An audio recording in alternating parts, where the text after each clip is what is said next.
Bismillahirrahmanirrahim. Assalamualaikum warahmatullahi wabarakatuh.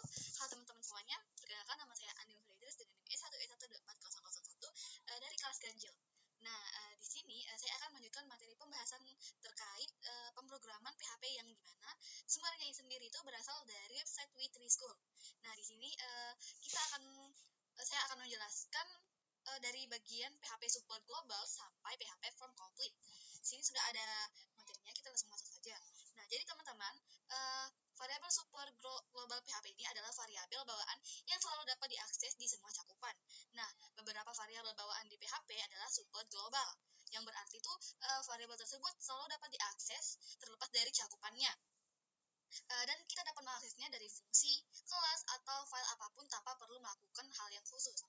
Nah, jadi di sini ada beberapa variabel support global di PHP.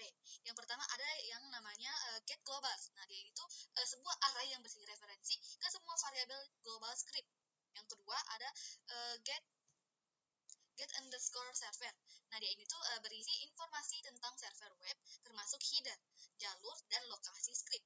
Yang ketiga ada get request. Dia ini tuh sebuah array yang berisi data dari super global $get, $post, dan $cookie. Nah, yang keempat ada yang namanya get $post. Dia itu sebuah array variabel yang diterima melalui metode HTTP post. Nah, yang kelima ada $get, yaitu sebuah array variabel yang diterima melalui metode HTTP get. Nah, yang keenam ada yang namanya $files. Ini sebuah array item yang diunggah ke script saat kita ingin melalui metode HTTP post, itu nama file, tipe, dan ukuran. Dan yang ketujuh ada yang namanya $env, yaitu untuk menyimpan variabel lingkungan yang diteruskan ke script saat ini. Dan yang ke-8 ada yang namanya $cookie. Nah, dia itu serangkaian variabel yang diteruskan ke script saat melalui cookie HTTP. Dan yang terakhir ada yang namanya getSession. Ini serangkaian variabel sesi. Kita langsung masuk saja di contohnya. Yang pertama, kita masuk ke PHP Global Support Global. Nah, jadi teman-teman, global variable ini adalah variabel yang dideklarasikan di luar fungsi dan dapat diakses dari berbagai scope. Nah, secara default, variabel yang berada di scope terluar atau di luar fungsi itu dianggap sebagai variabel global. Nah, namun variabel global ini tidak bisa langsung kita gunakan di dalam fungsi. Nah, untuk mengaksesnya itu dari dalam fungsi ada dua cara. Yang pertama itu kita menggunakan keyword global atau menggunakan array khusus, yaitu get global. $global. Nah, di sini ada contohnya. Teman-teman bisa lihat contohnya. Nah, di sini saya akan mengcodingnya.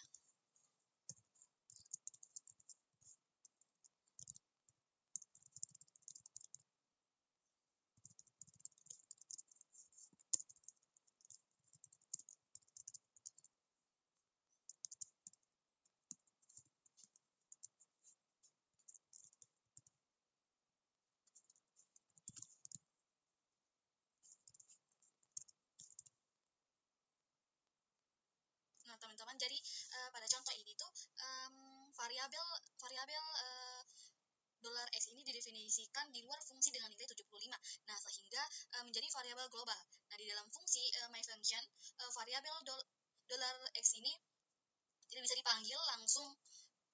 Nah, oleh karena itu kita menggunakan $globals untuk X itu untuk mengakses nilai variabel global tersebut. Nah, jadi saat fungsi dipanggil, PHP akan menampilkan nilai 75.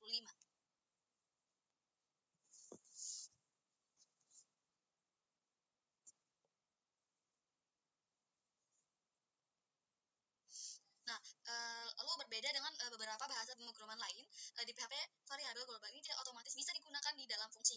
Nah, meskipun variabel tersebut sudah dideklarasikan di luar fungsi, itu PHP tetap menganggap variabel di dalam fungsi sebagai scope yang terpisah. Nah, oleh karena itu, jika variabel global tidak dipanggil dengan cara yang benar, maka nilai itu tidak akan terbaca.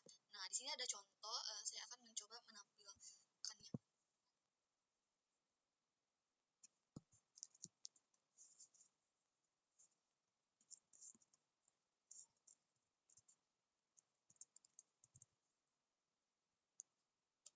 Nah, maka dia akan menampilkan X, karena itu berarti dia memanggil variabel X.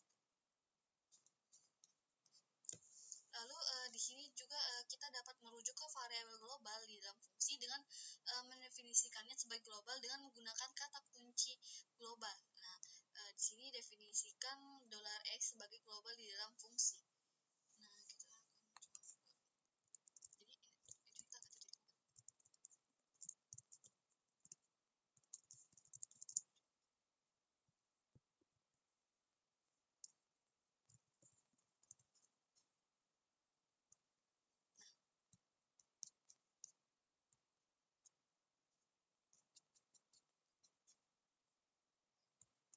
Nah, selanjutnya kita masuk ke bagian create global variable. Nah, jadi di PHP variabel yang dibuat di luar scope itu secara otomatis itu menjadi variabel global. Nah, variabel global ini bisa diakses langsung dengan nama variabelnya atau melalui array khusus $globals. Nah, di sini ada contoh kodenya. Saya akan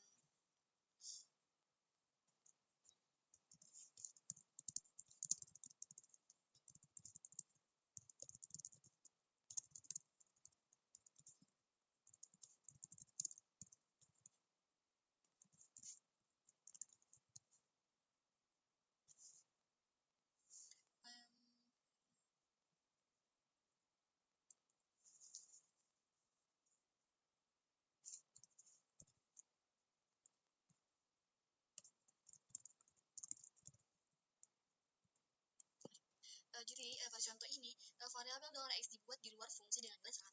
Nah, sehingga menjadi variabel global. Lalu ketika echo $global ini dijalankan, maka PHP akan mengambil nilai variabel global $x melalui array $globals. Nah, kemudian echo $x ini juga menampilkan nilai yang sama karena $x ini berada di scope global. Nah, kedua cara tersebut sama-sama untuk mengakses variabel global yang sama. Maka itulah outputnya jadi 100-100. Di sini ada contoh variabel yang dibuat di dalam fungsi hanya menjadi milik fungsi tersebut, tetapi kita dapat membuat variabel global di dalam fungsi dengan menggunakan sintaks $globals tertentu. Jadi kita akan membuat variabel global z di dalam sebuah fungsi dan menggunakan variabel tersebut di luar fungsi.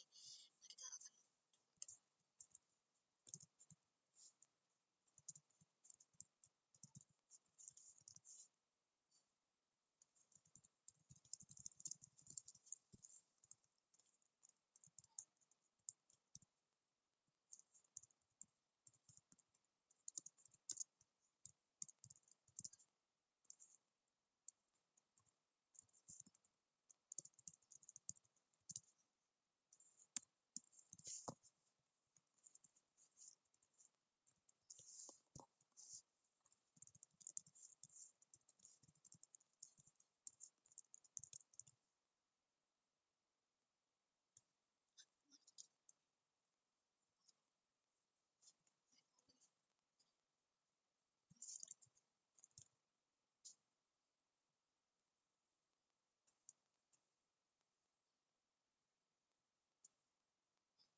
jadi pada contoh ini tuh variabel x dan y ini didefinisikan sebagai variabel global dengan nilai 10 dan 20.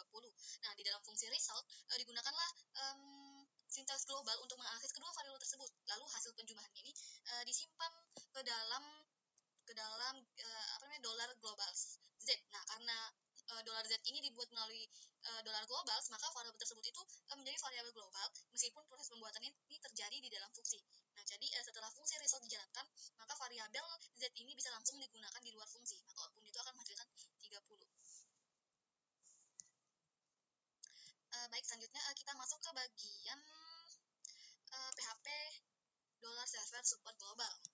Nah, PHP jadi teman-teman, $server adalah variabel super global di PHP yang berisi berbagai informasi tentang server web dan lingkungan eksekusi script seperti header HTTP, alam server, path file, dan nama script. Nah, disebut super global karena variabel ini tuh selalu bisa diakses dari mana saja, baik di luar maupun di dalam fungsi tanpa perlu deklarasi khusus.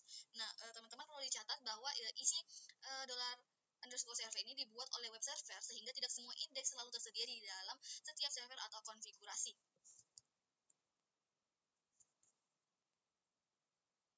Di sini saya akan menjelaskan elemen yang digunakan dari contoh-contoh ini.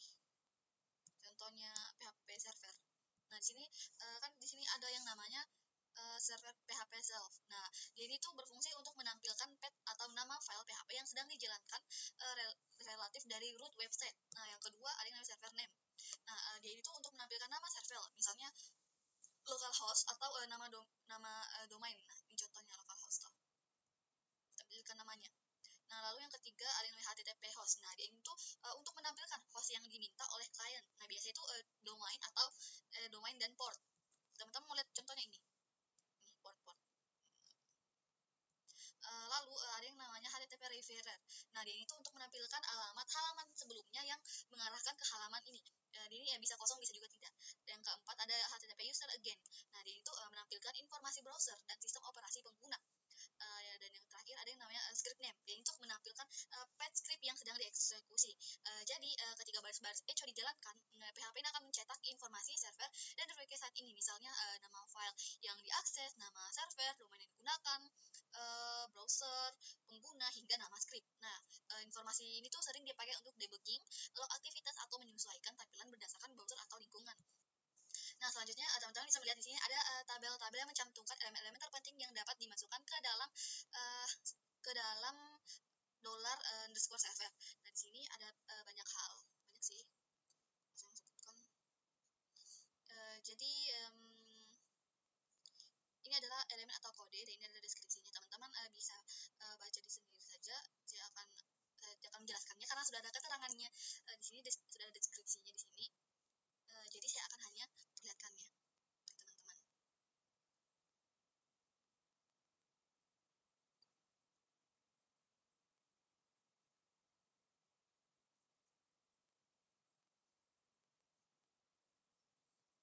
Jadi ini dia banyak ya, teman-teman.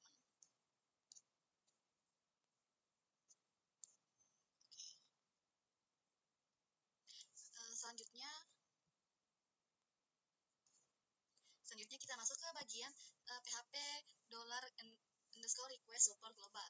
Nah, jadi variabel request super global ini berisi data dari formulir yang dikirimkan, string query URL, dan cookie HTTP. Nah, dengan kata lain, request super global ini adalah sebuah array yang berisi data get, post, dan cookie super global lainnya. Jadi super global PHP adalah variabel bawaan yang selalu dapat diakses di semua cakupan. Nah, jadi ketika kita mengakses data dengan variabel request, kata kunci yang diikuti dengan nama kolom formulir, parameter query, dan cookie. Kasih kocak lah.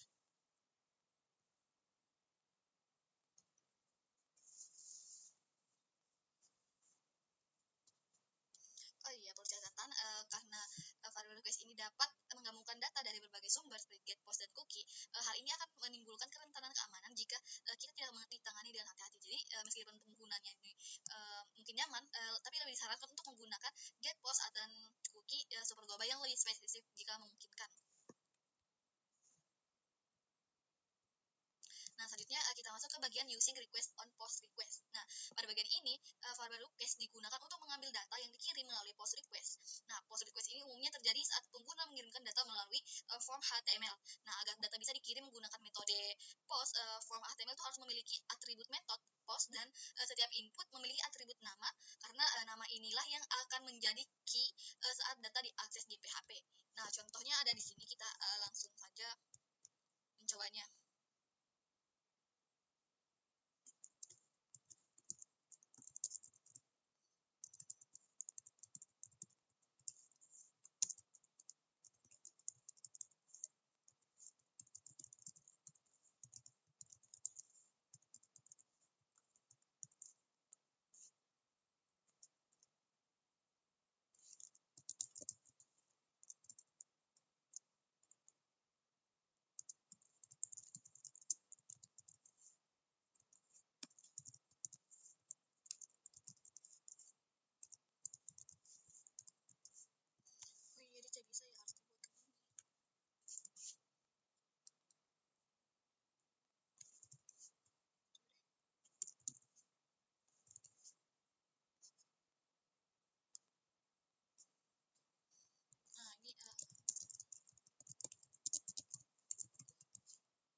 post. Nah, jadi form ini memiliki satu input teks dengan nama fname. Nah, jadi ketika pengguna mengetikkan nama lalu menekan tombol submit, data ini akan dikirim ke file demo request PHP ini jika kita buatkan lagi filenya. Nah, nilai yang diinput oleh pengguna akan dikirim sebagai data post, dan karena input memiliki nama sesuai dengan fname, maka data tersebut tuh dapat diakses di file PHP dengan menggunakan variabel request fname atau lebih spesifik itu variabel post fname.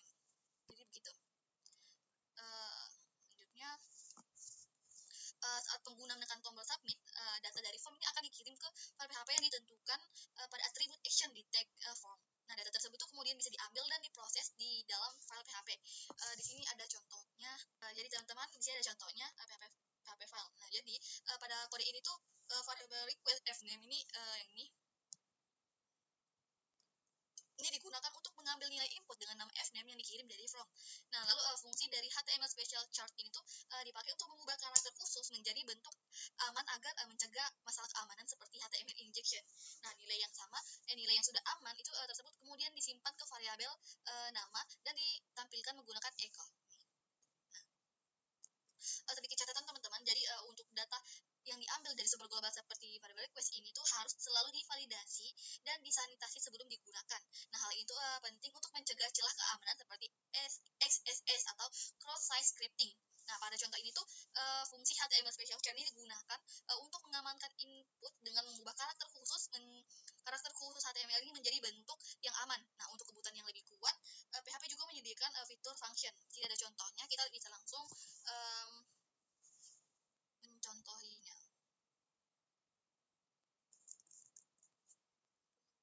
Kita langsung eksekusi.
menggunakan metode post dan dikirim kembali ke file itu sendiri dengan memanfaatkan variabel server PHP self.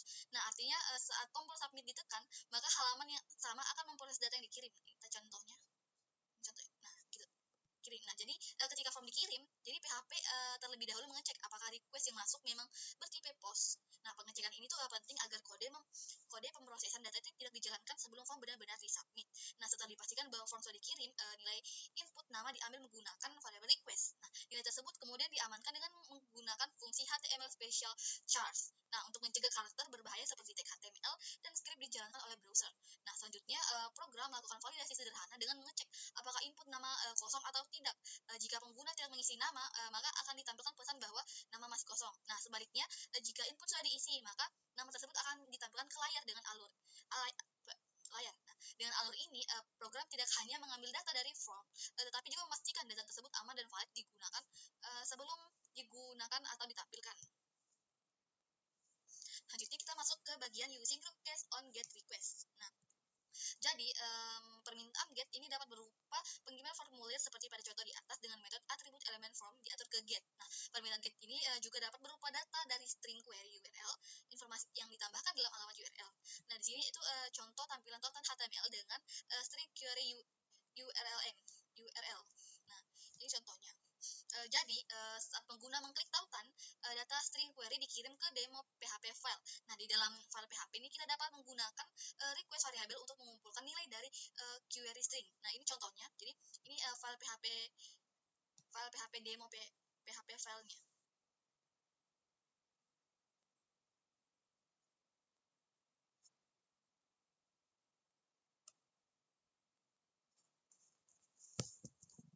Selanjutnya kita masuk ke bagian PHP post super global. Nah, jadi variabel post ini adalah super global PHP yang digunakan untuk menampung data yang dikirim melalui metode HTTP post karena termasuk super global. Nah, variabel ini tuh bisa diakses dari mana saja, baik di luar maupun di dalam fungsi tanpa perlu deklarasi khusus. Nah, data yang masuk ke variabel post ini biasanya itu berasal dari form HTML. Sebuah form akan mengirimkan data menggunakan metode post jika atribut method pada tag form di set ke post. Nah, di sini ada contoh kodenya. Kita akan mencobanya.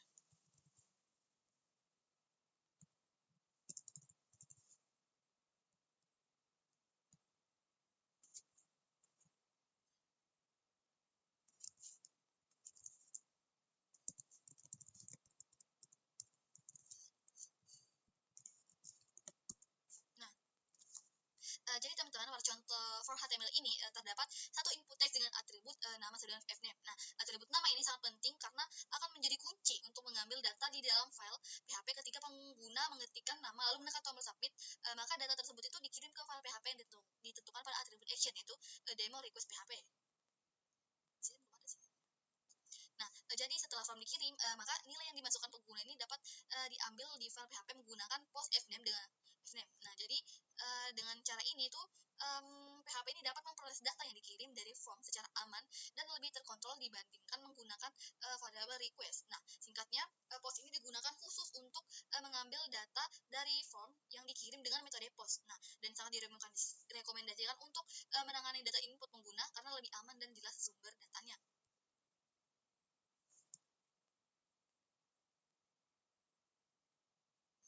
Di sini ada jadi di sini ada PHP file yang tadi saya sebutkan. Nah, jadi pada kode ini tuh post fname ini digunakan untuk mengambil nilai input dengan nama fname yang dikirim dari form. Nah, jadi nilai tersebut ini kemudian diproses dengan fungsi HTML special chars untuk mengamankan karakter khusus agar tidak dieksekusi sebagai kode HTML atau script. Nah, setelah data diamankan, maka nilainya disimpan ke dalam variabel nama dan ditampilkan ke layar menggunakan echo. Nah, dengan cara ini tuh data yang dimasukkan pengguna ini dapat ditampilkan kembali dengan lebih aman. Nah, selanjutnya kita masuk ke bagian put it together. Nah, pada contoh ini form HTML dan kode PHP digabungkan dalam satu file yang sama. Nah, form ini menggunakan metode post dan dikirim ke halaman itu sendiri. Jadi data yang dikirim kemudian diproses menggunakan variabel post, divalidasi dan diamankan sebelum ditampilkan. Nah, pendekatan itu sering digunakan untuk form sederhana karena alurnya lebih ringkas dan mudah dipahami.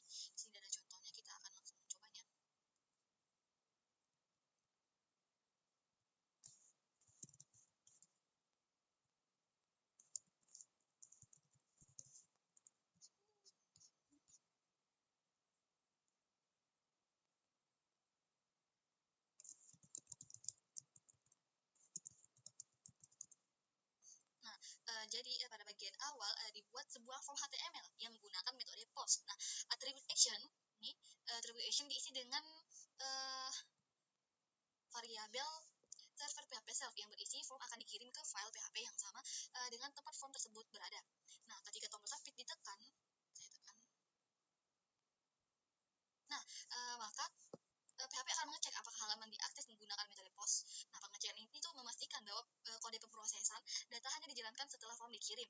Nah, selanjutnya nilai input nama diambil dari post fname lalu diamankan menggunakan fungsi HTML special charge. Nah, agar karakter berbahaya tidak dijalankan sebagai kode HTML atau script. Lalu program kemudian melakukan validasi sederhana. Nah, jika input nama kosong, maka akan ditampilkan name is empty. Nah, namun jika input terisi, maka nama yang dimasukkan tuh nama yang dimasukkan pengguna akan tertampil di layar seperti tadi.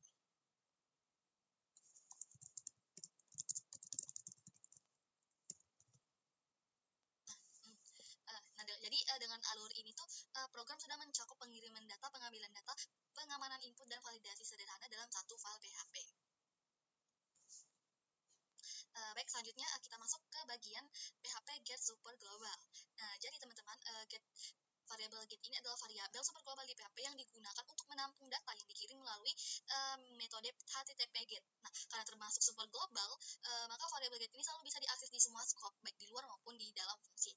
Nah, data yang dikirim menggunakan metode get ini akan terlihat di URL, sehingga metode ini tuh biasanya digunakan untuk data yang tidak bersifat sensitif, seperti parameter pencarian, filter, atau navigasi harian. Nah, cara mengirim data dengan metode get itu ada dua cara utama. Untuk mengirim data menggunakan HTTP GET. Yang pertama itu melalui query string di URL, dan jadi data dikirim langsung melalui alamat URL, misalnya halaman titik PHP sama tanda tanya nama dengan Andi dan umur dan seterusnya.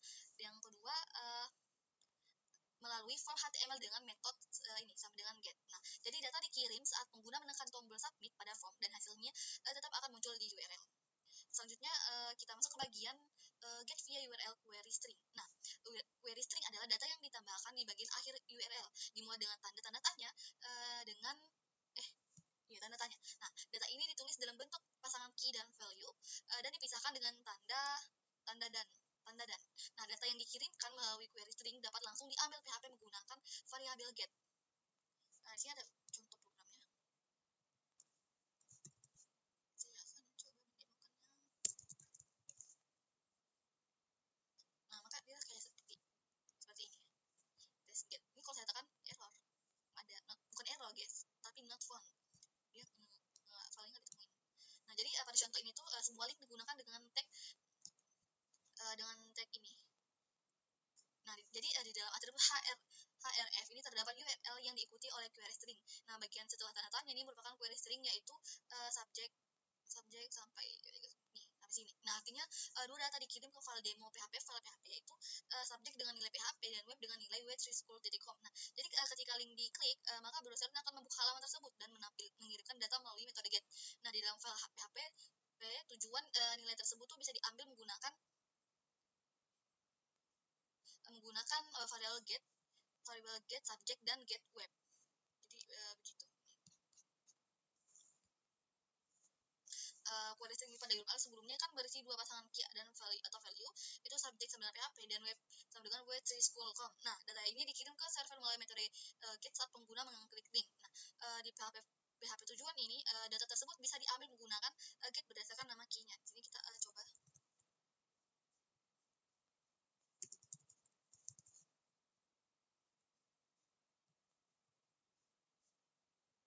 Nah, ini tadi teman-teman.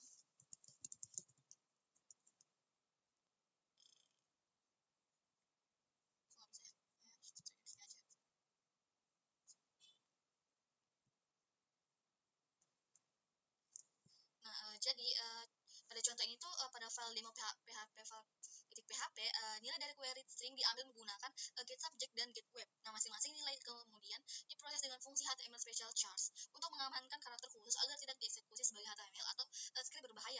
Nah, setelah itu kedua nilai disimpan ke dalam variabel subject dan web lalu digabungkan dalam sebuah kalimat menggunakan echo. Nah, ketika halaman dibuka melalui link yang mengandung query string, maka akan menampilkan kalimat berdasarkan data yang dikirim melalui URL. Maka outputnya adalah study PHP at W3School.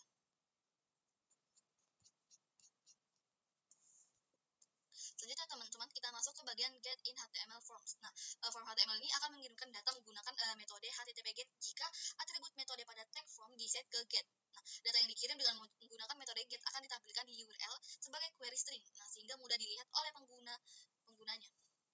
Metode get ini biasa digunakan untuk data yang tidak bersifat rahasia seperti pencarian atau filter. Di sini ada contohnya.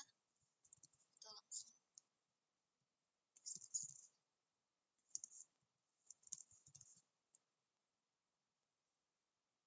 Nah, jadi pada contoh ini tuh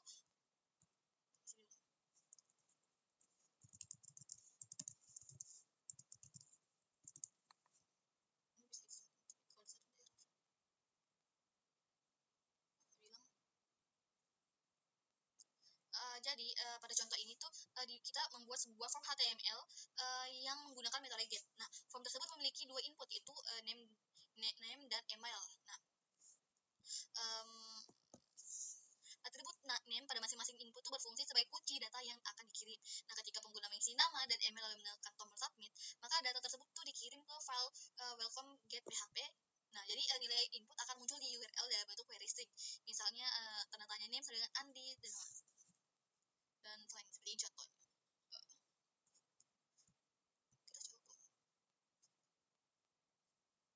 Nah, ini kan misalnya Anifitris. Terus submit. Nah, maka ini outputnya.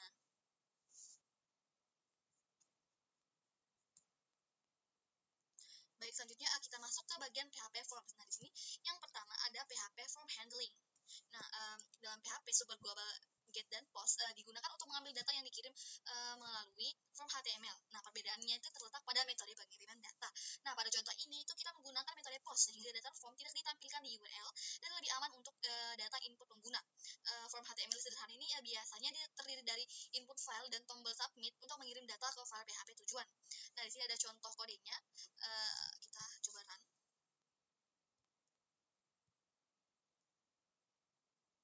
Nah, jadi pada contoh ini tuh sebuah form HTML sederhana dengan dua input itu kita buat dengan nama, name, dan email. Nah, form menggunakan metode post sehingga data yang dikirim tidak terlihat di address bar browser. Lalu atribut action welcome PHP ini menentukan bahwa data format form akan dikirim ke file welcome PHP ketika tombol submit ditekan. Saya sebutkan tadi itu. Nah, maka atribut name pada setiap input berfungsi sebagai kunci data yang nantinya akan digunakan untuk mengambil nilai input di dalam file PHP menggunakan post. Nah, ketika pengguna mengisi nama dan email lalu menekan submit, maka data tersebut dikirim ke file PHP untuk diproses lebih lanjut menggunakan Super Global Post. Nah, ini adalah outputnya. Jadi saat pengguna mengisi form di atas dan mengkliknya, tombol kirim dan data formulir dikirim untuk diproses ke file PHP bernama form PHP, maka data formulir dikirim menggunakan metode HTTP post. Nah, untuk menampilkan data yang dikirim, kita cukup menampilkan semua variabel ini. Tampilkan file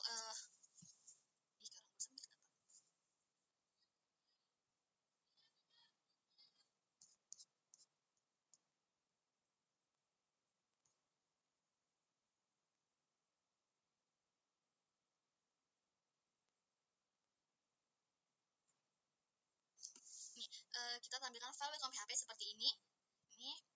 Nah, lalu outputnya akan menjadi ini seperti welcome John, your email address is John. Nah, sama seperti ini tadi saya welcome-nya.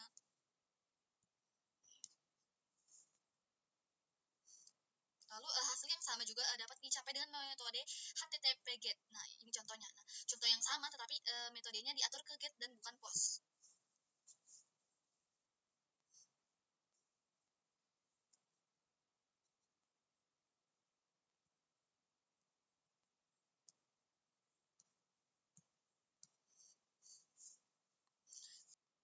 Jadi teman-teman, kode ini tuh cukup sederhana dan tidak menyertakan validasi formulir apapun. Nah, kita perlu hanya memvalidasi data formulir untuk melindungi skrip kita dari kode berbahaya.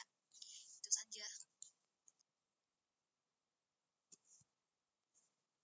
Baik, selanjutnya kita masuk ke PHP Form Validation. Nah, jadi formulir HTML yang akan kita gunakan dalam bab ini tuh berisi berbagai kolom input, kolom teks wajib dan opsional, tombol lanjut dan tombol kirim.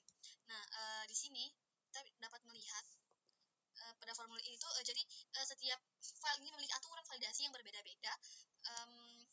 yang berbeda-beda dengan jenis datanya. Nah, tujuan validasi adalah memastikan data yang dimasukkan pengguna lengkap, sesuai format dan aman untuk diproses. Nah, di sini ada nama. Jadi ini adalah file ini wajib diisi dan input hanya boleh berisi huruf dan spasi sehingga angka atau karakter khusus tidak diperbolehkan. Lalu di sini ada email. Nah, file ini tuh juga wajib diisi. Nah, jadi nilai yang dimasukkan itu harus berupa alamat email yang valid, yaitu mengandung tanda tanda ini yang A ya, dan titik. Nah, lalu yang ketiga ada website. File itu opsional, artinya itu boleh dikosongkan, namun jika diisi maka itu dia harus berupa URL yang valid, misalnya diawali dengan http titik dua lalu garis miring 2 atau https. Kita ambil contohnya ini.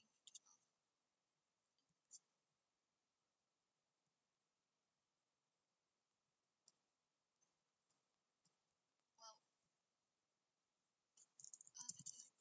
Nah, ini ya contohnya ini kita ambil https Google. Lalu bagian komen ini tuh dia ini filenya opsional dan menggunakan teks ceria. Nah, sehingga pengguna ini dapat memasukkan teks lebih dari satu baris. Nah, tidak ada aturan format khusus selain bersifat teks bebas. Lalu di sini ada gender. Nah, file itu opsional.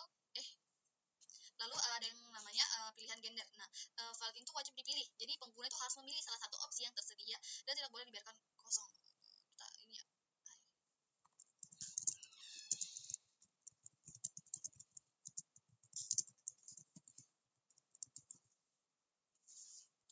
Jadi dengan aturan validasi ini data yang masuk dari formulir itu menjadi lebih terkontrol, konsisten dan siap diproses dengan aman di sisi server. Ini kita submit aja.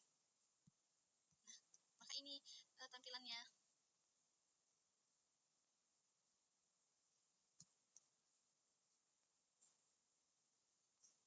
Nah, selanjutnya kita masuk ke bagian text files. Nah, pada formulir itu, file name, email, dan website menggunakan input bertipe teks yang berfungsi untuk menerima teks satu baris dari pengguna.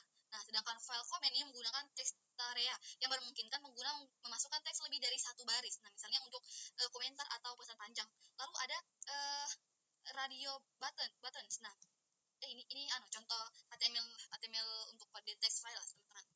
Jadi nama itu kita input ini. Nah, lalu kita ke bagian radio button. Nah, ini untuk file gender digunakan radio button. Nah, radio button ini memungkinkan pengguna memilih satu opsi saja dari beberapa pilihan yang tersedia, yaitu ini female, male, atau other. Nah, karena semua radio button memiliki nama yang sama, maka hanya satu pilihan yang bisa dipilih dalam satu waktu. Selanjutnya ada yang namanya the form element. Nah, kode HTML formulir seperti yang kita lihat itu jadi saat formulir dikirimkan, data formulir dikirim dengan metode post. Nah, uh, what is the server PHP variable? Nah, jadi server PHP variable ini adalah variabel super global yang mengembalikan nama file dari script yang sedang dieksekusi. Nah, jadi sistem server PHP ini akan mengirimkan data formulir yang dikirim ke halaman itu sendiri. Alih-alih beralih ke halaman lain, dengan cara ini tuh pengguna akan mendapatkan pesan kesalahan di halaman yang sama dengan formulir tersebut. Lalu fungsi dari HTML special ini ya, function. Jadi fungsi ini itu mengubah karakter khusus menjadi entitas HTML. Artinya fungsi ini akan mengganti karakter HTML seperti seperti apa ya? Like P, H1 dengan H2, ada tanda ininya guys, dan H3. Nah, hal ini tuh mencegah penyerang mengeksploitasi kode dengan menyuntikkan kode HTML atau JavaScript atau serangan cross-site scripting ke dalam formulir seperti ini. Sama ini. Nah, selanjutnya variabel server PHP self ini dapat dimanfaatkan oleh peretas. Nah, jadi jika PHP self digunakan di halaman kita, maka pengguna itu dapat memasukkan garis miring dan kemudian beberapa perintah cross-site scripting XSS untuk dieksekusi. Nah, cross-site scripting ini adalah jenis kerentanan keamanan komputer yang biasa ditemukan dalam aplikasi web. Nah, XSS memungkinkan penyerang untuk menyuntikkan skrip sisi klien ke halaman web yang dilihat oleh pengguna lain.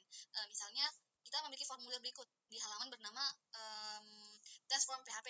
Nah, sekarang jika pengguna memasukkan URL biasa dibilah alamat seperti HTML exam ini, ini seperti URL biasa dibilah alamat seperti HTML www example context from PHP itu maka kode di atas akan diterjemahkan menjadi ini. Nah, sejauh itu semuanya berjalan baik. Namun so far so good ya. However, consider that a user enters the following URL in the address bar.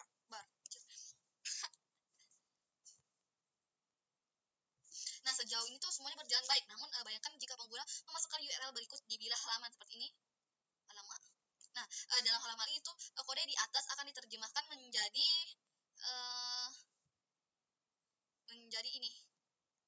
For method post action hacked script. Nah, kode itu menambahkan teks script dan perintah alert, dan ketika halaman dimuat kode JavaScript ini itu akan dieksekusi, pengguna akan melihat kotak peringatan. Nah, itu hanyalah contoh sederhana dan tidak berbahaya tentang bagaimana variabel PHP self dapat dieksploitasi. Tapi waspadalah bahwa kode JavaScript itu apapun dapat ditambahkan di dalam teks script. Nah, jadi peretas itu dapat mengarahkan pengguna ke file di server lain, dan file tersebut tuh dapat berisi kode berbahaya yang dapat mengubah variabel global atau mengirimkan formulir ke alamat lain untuk menyimpan data pengguna misalnya. Nah, selanjutnya kita masuk ke bagian how to avoid variable server PHP self exploit. Nah, variable server PHP self exploit itu dapat dihindari dengan menggunakan HTML special charge fungsi tersebut. Nah, kode formulir seharusnya tidak seperti ini. Ini fungsi ini tuh fungsi ini HTML special HTML itu mengkonversi karakter khusus menjadi entitas HTML. Nah, sekarang jika pengguna mencoba mengeksploitasi variabel PHP self, maka hasilnya akan outputnya itu akan berubah seperti ini.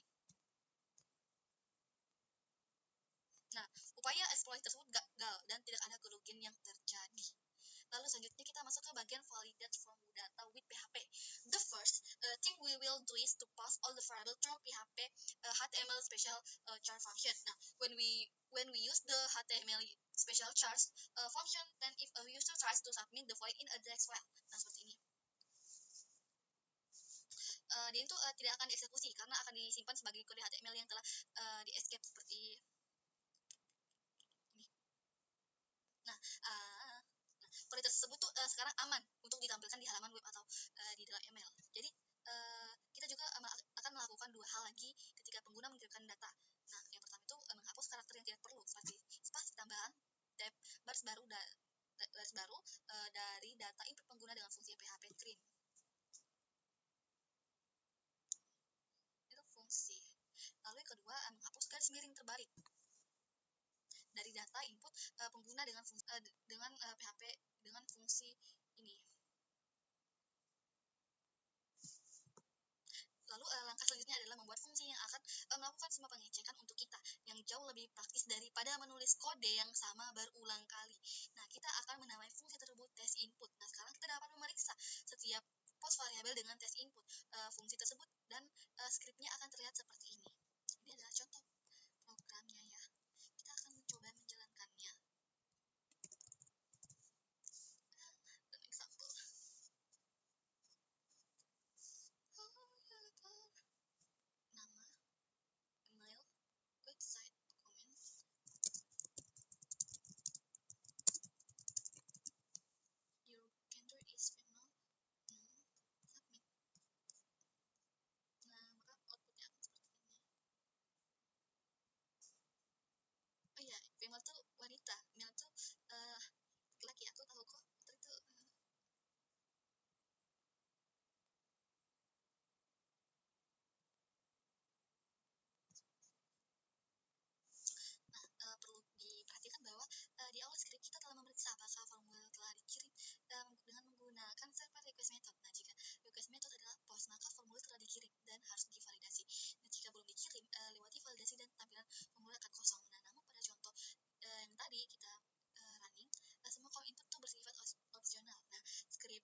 file yang wajib diisi yaitu nama, email, dan gender.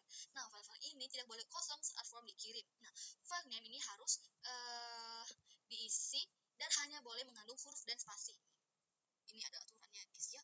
Kita dapat melihat di sini.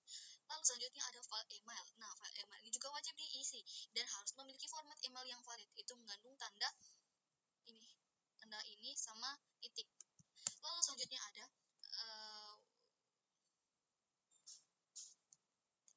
website.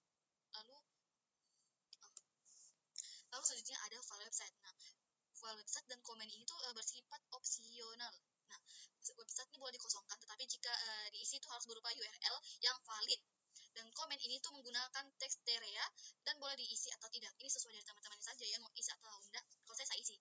Nah, lalu ada gender ini wajib diisi dan kita hanya bisa memilih satu gender karena hanya ada satu gender di dunia. Maksudnya ada dua gender di dunia, tapi kita hanya mempunyai satu gender untuk kita masing-masing. Saya kan perempuan, jadi gender itu perempuan. Karena bisa gender laki-laki karena saya bukan laki-laki, saya perempuan. Yes girl. Nah, dengan menerapkan aturan ini tuh, jadi form ini menjadi lebih terkontrol dan membantu mencegah kesalahan input dari pengguna. Pada bab sebelumnya, semua kolom ini input tuh bersifat opsional. Nah, pada kode I berikut ini,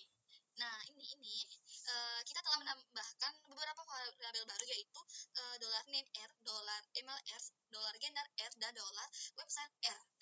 Variabel kesalahan ini akan menyimpan pesan kesalahan untuk kolom yang diperlukan. Kami juga telah menambahkan if else pernyataan untuk setiap post variabel. Nah, pernyataan ini memeriksa apakah post variabel tersebut kosong dengan fungsi PHP. Nah, jika kosong maka pesan kesalahan akan disimpan dalam variabel kesalahan yang berbeda, dan jika tidak kosong maka data input pengguna akan dikirim melalui fungsi empty test input. Nah, ini ada contohnya. Saya kasih perlihatkan ke teman-teman saja ya.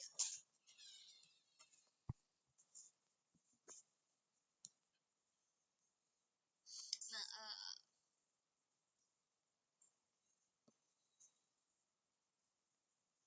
teman-teman mau saya jelasin ini enggak? Aduh, saya jelasin panjang.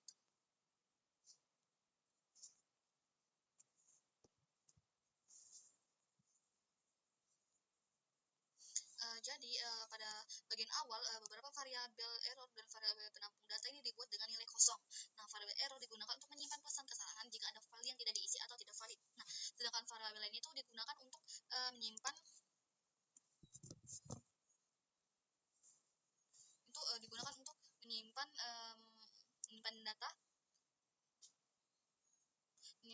data input dari pengguna setelah diproses. Nah, selanjutnya program mengecek apakah halaman yang diakses ini menggunakan metode POST. Nah, artinya kode validasi ini hanya akan dijalankan ketika form benar-benar disubmit oleh pengguna. Nah, untuk file name, program mengecek apakah input kosong. Nah, jika kosong maka pesan error name is required. Nah, akan disimpan. Nah, jika tidak kosong maka nilai input akan diproses terlebih dahulu melalui fungsi test input sebelum disimpan. Nah, proses yang sama juga dilakukan pada file email. Jika email tidak diisi maka akan muncul pesan error, dan jika diisi nilainya akan dibersihkan dan disimpan. Lalu ada file website dan komen ini bersifat opsional. Jika yang diisi nilainya diberikan kosong, namun jika diisi data tetap diproses terlebih dahulu agar aman sebelum digunakan. Dan untuk file gender, program memastikan bahwa pengguna memilih salah satu opsi. Jika tidak ada pilihan yang dipilih maka akan muncul pesan error gender is required. Gak mungkin kita nggak punya gender ya guys ya. Maka jika sudah dipilih nilainya akan diproses dan disimpan. Jadi secara keseluruhan untuk Doyhans aja nih ya, kode itu berfungsi untuk memvalidasi input form, memastikan file yang wajib diisi tidak kosong, serta membersihkan data sebelum digunakan agar lebih aman dan rapi.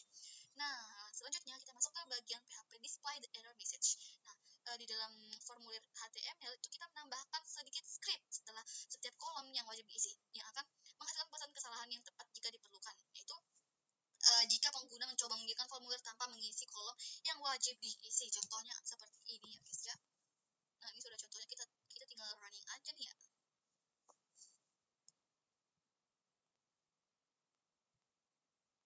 Ini gua guys ya. Aku adalah female, family. Nah, maka ini email is required. Karena kita tidak mengisi email tadi, kita membiarkan dia kosong. Nah, jadi pada bagian ini, form HTML ditambahkan pesan error di setiap file yang berisi wajib diisi. Yang wajib diisi adalah name dan email ya guys ya. Nah, pesan error ini akan muncul jika pengguna mencoba mengirim form tanpa mengisi file yang diperlukan. Nah, form dikirim ke halaman yang sama menggunakan variable server, PHP source, dan fungsi HTML special charge digunakan agar alamat halaman aman dari karakter berbahaya. Nah, setelah sudah input yang wajib diisi ditambahkan elemen span dengan kelas error. Kelas error tersebut ditampilkan variabel error seperti name r, mlr, dan scanner r. Nah, jika terjadi kesalahan saat validasi, variabel ini akan berisi pesan error dan langsung ditampilkan di samping file terkait.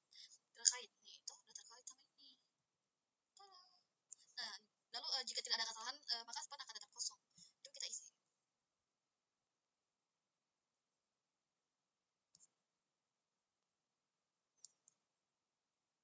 Nah, nggak ada masalah. Oh ya, bagian komen opsional ada kosong, ada. Tapi dia tidak wajib.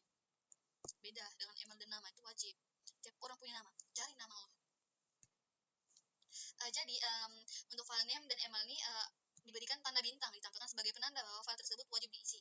Nah, file website dan komen tidak wajib sehingga pesan errornya bersifat opsional atau bahkan bisa dikosongkan. Jadi lalu pada bagian gender, nah pada bagian gender pesan error ditampilkan jika pengguna tidak menulis salah satu radio button. Oh iya, ternyata coba lihat ada wajib aja diisi. Kita coba.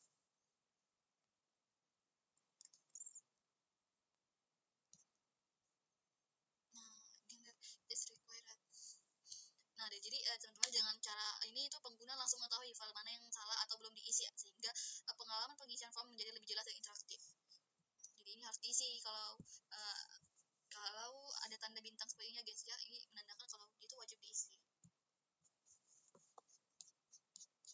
Baik teman-teman, selanjutnya kita masuk ke bagian PHP form URL atau email validate. Nah, di sini namanya validate name atau validasi nama.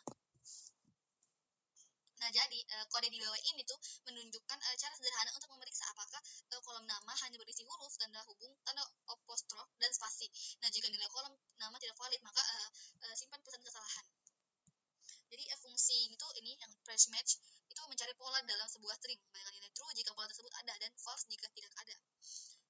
Lalu selanjutnya kita masuk ke bagian validasi email. Nah, cara mudah dan teraman untuk memeriksa apakah alamat email sudah benar itu formatnya adalah dengan menggunakan filter var atau fungsi function. Nah, pada kode di bawah ini itu yang ini jika alamat email tidak diformat dengan benar maka akan disimpan kesalahan.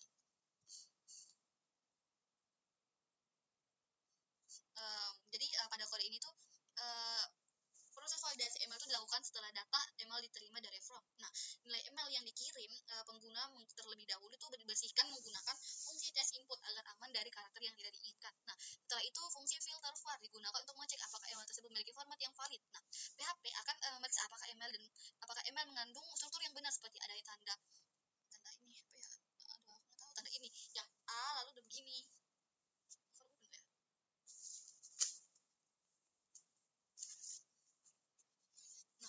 Ini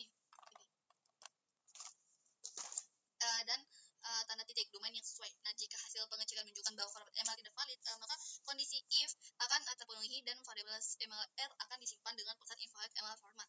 Nah, pesan ini kemudian bisa ditampilkan kembali di form sebagai peringatan kepada pengguna bahwa email ini wajib diisi dengan email yang benar yang sudah terverifikasi. Selanjutnya kita masuk ke bagian validasi URL. Nah, kalau di bawah itu menunjukkan cara untuk memeriksa apakah sintaks alamat URL valid, ekspresi reguler ini juga mengizinkan tanda hubung dalam URL. Nah, jika sintaks alamat URL tidak valid, maka simpan pesan kesalahan. Ini adalah contoh kodenya, teman-teman bisa lihat. Nah, jadi pada contoh kode itu digunakan untuk mengecek apakah alamat website yang dimasukkan itu pengguna valid atau tidak. Nah, nilai website terlebih dahulu dibersihkan lalu dicek menggunakan regular expression dengan fungsi prank match. Nah, ini function ini prank match. Nah, jika format URL tidak sesuai, maka akan disimpan pesan kesalahan invalid URL ke dalam variabel website r. Pesan ini bisa ditampilkan kembali ke pengguna sebagai peringatan juga. Selanjutnya kita masuk ke bagian PHP validasi nama, email, dan URL. Di bawah ini adalah kita dapat melihat ini adalah contoh kode. Kita coba running.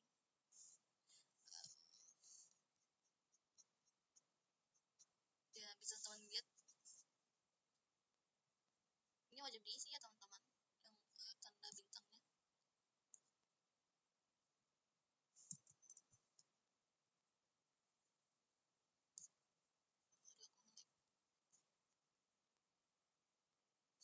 Jadi teman-teman pada script ini tuh PHP melakukan memvalidasi nama, email, dan website saat form dikirim menggunakan metode POS. Nah, jadi semua variabel error dan variabel penampung data terlebih dahulu diinisialisasi agar tidak terjadi error saat dipanggil. Nah, untuk nama, program memastikan file tidak boleh kosong.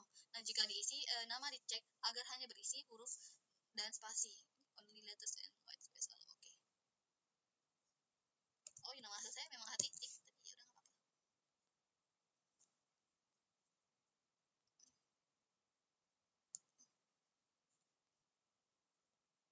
Nah, baru. Nah, jadi tidak boleh ada karakter tambahan ya guys ya. Lalu untuk email ini program memastikan file wajib diisi dan formatnya diperiksa dengan menggunakan filter var. Nah, jika format email tidak sesuai maka ditampilkan pesan error bahwa email tidak valid. Misalnya ini admin kampus ini tidak valid.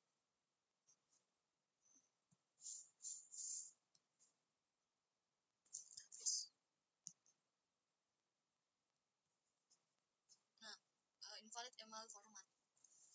Only letters and white space allowed. Nah, selanjutnya untuk website ini dia ini bersifat opsional lah ya. Namun jika diisi URL akan dicek menggunakan pola tertentu untuk memastikan format halaman website ini valid. Jika tidak valid, pesan kesalahan akan disimpan. Misalnya, website ya. Ini kan kegel.com. Saya akan menghapus kegel jadi kegel.com. Isi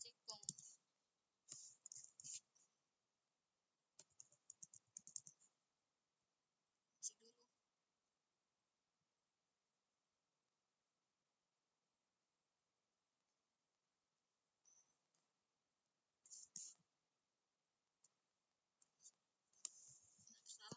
Selanjutnya ada file comment, ini bersifat opsional dan hanya dibersihkan sebelum disimpan. Sedangkan gender wajib dipilih. Nah, jika tidak dipilih maka akan muncul pesan error seperti ini.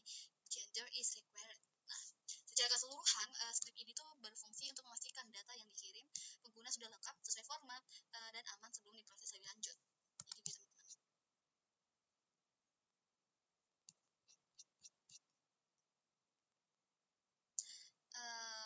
selanjutnya kita masuk ke bagian PHP complete form example.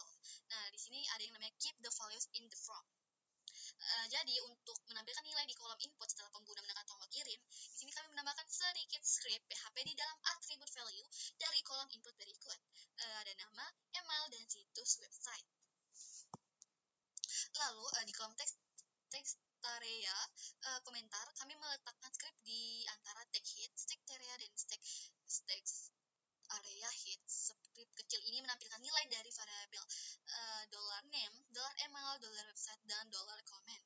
Kemudian kita juga perlu menunjukkan tombol radio mana yang dicetak untuk dicetak. Nah, untuk itu kita harus memanipulasi atribut check, bukan lagi atribut value untuk tombol radio.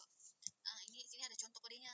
Jadi pada bagian ini tuh tagnya digunakan tuh bertujuan untuk menyimpan dan menampilkan kembali nilai info setelah pengguna menekan tombol submit. Nah, hal ini tuh berguna agar pengguna tidak perlu mengisi ulang form jika terjadi kesalahan validasi.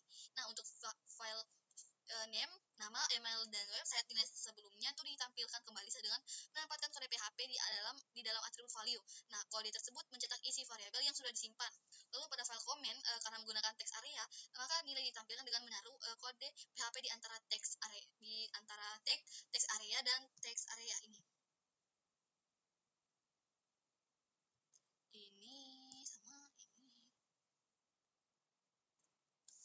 Lalu selanjutnya, sedangkan untuk gender yang menggunakan radio button, nilai ini tidak ditampilkan melalui value, melainkan dengan mengatur atribut check. PHP akan mengecek gender mana yang sebelumnya dipilih, lalu secara otomatis memberi tanda cek pada radio button yang sesuai. Nah, jadi dengan cara ini, form akan tetap mempertahankan input pengguna setelah submit sehingga pengalaman pengguna menjadi lebih nyaman dan efisien. Nama saya ini, email saya ini website tergantung dari kita aja.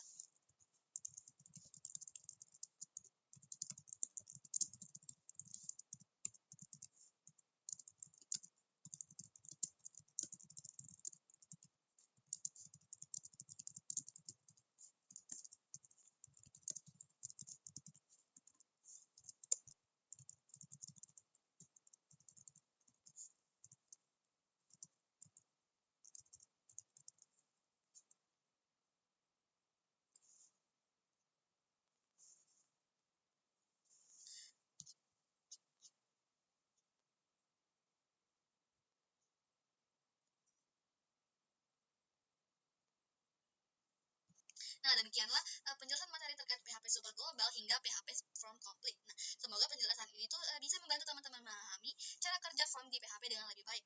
Terima kasih telah menonton dan jangan lupa terus untuk belajar dan langsung mencoba kodenya. Nah, sampai jumpa di video